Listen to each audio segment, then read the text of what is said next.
Hello প্রিয় দর্শক, আজকে আপনাদের সঙ্গে শেয়ার করব এই ছোট্ট ছোট্ট বাচ্চা পুঁটি দিয়ে মাছের টক। তো পুঁটি দিয়েই মাছের টকটা খেতে খুব ভালো লাগে। তো প্রথমে দিয়ে দিই লবণ, হলুদ। লবণ হলুদ দিয়ে মাছটাকে কিছুক্ষণের জন্য মেখে রেখে দিই। তো গ্যাসে প্যান বসিয়ে দিয়েছি, প্যানটা গরম হয়ে গেছে। দিয়ে দেবো তেল। আমি সব রান্নাই মাস্টার্ড অয়েল মানে সর্ষের তেল দিয়ে রান্না করি। তেলটা গরম হয়ে গেছে, এখন মাছগুলো দিয়ে দেবো।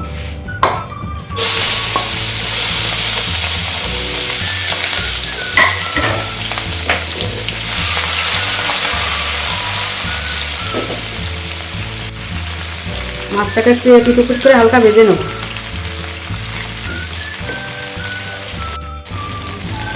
মাছটা একটু ভাজা হয়ে গেছে, উল্টে দেবো। আমি এইভাবে মাছের টকটা খেতে পছন্দ করি। আপনারা কে কেমনভাবে মাছের টক রান্না করেন? তবে ছোটো পুঁটি দিয়েই, বাচ্চা পুঁটি দিয়েই মাছের টকটা ভালো লাগে। আর ভালো লাগে মায়া মাছের টক, আর ভালো লাগে বেলে মাছের টক। এই মাছগুলো দিয়ে সবসময় মাছের টকটা খেতে ভালো লাগে। তাই আজকে আমি এটা পছন্দ করি, তাই আপনাদের সঙ্গে আজকে শেয়ার করছি মাছ রান্নাটা। বলে দিয়ে এর ভিতরেই আমি যে তেঁতুলগুলো জলটা রেডি করে রেখেছি। এই যে তেঁতুল দিয়ে ভিজিয়ে রেখেছিলাম, এটাকে জলগুলোটা রেডি করে রেখেছি।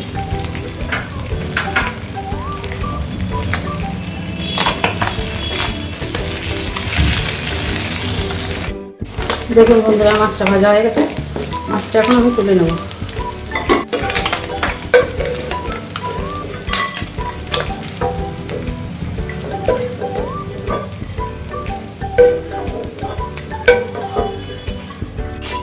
টকের মাছে তো বেশি তেল লাগে না, এই তেলেই আমি দিয়ে দেবো ফোড়ন। ফোড়নের জন্য দিয়ে দেবো, এই তেলে ফোড়ন হয়ে যাবে, ফোড়নের জন্য দিয়ে দেবো সর্ষে, কিছু সর্ষে আর দুটো শুকনো লঙ্কা।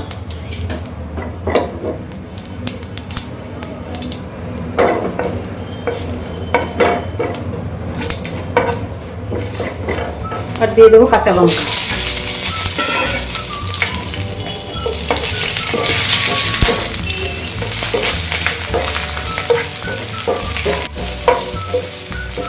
কাঁচা লঙ্কা যে কাঁচা গন্ধটা চলে গেছে, ভাজা ভাজা হয়ে গেছে। এখন আমি দিয়ে দেবো এই যে তেঁতুলের জলটা বলে রেখেছিলাম, ওটা দিয়ে দেবো।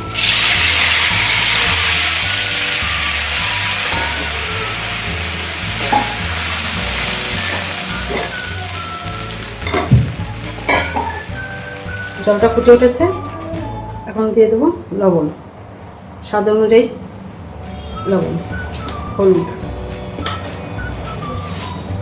টক মিষ্টির ব্যালেন্সের জন্য দিয়ে দেবো একটু মিষ্টি।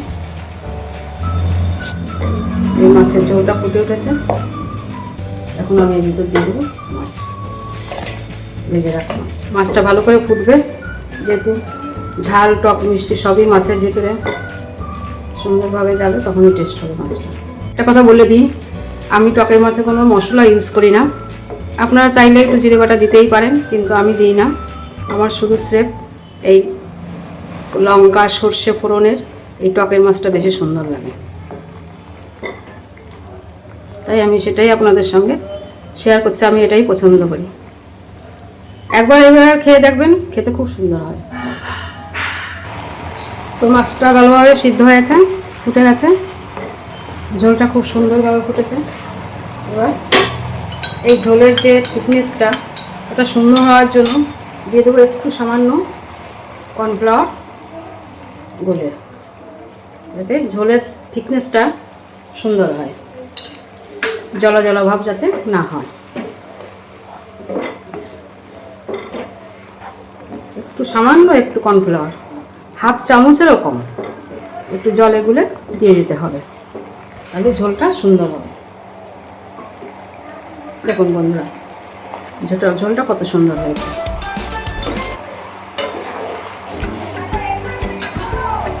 তো হয়ে গেছে মাছটা রান্না, পুঁটি মাছের টক। তো কেমন হলো বন্ধুরা পুঁটি মাছের টক? দেখুন, যদি ভালো লাগে আপনাদের লাইক কমেন্ট শেয়ার করে দেবেন, আর ইউটিউব থেকে দেখলে সাবস্ক্রাইব করে দেবেন, আর একবার হলেও এইভাবে এই পুঁটি মাছের টকটা রান্না করে খেয়ে দেখবেন, খেতে খুব সুন্দর হয়। আমার পছন্দের, তাই আমি আজকে রান্না করেছি। খুব অসাধারণ হয় খেতে।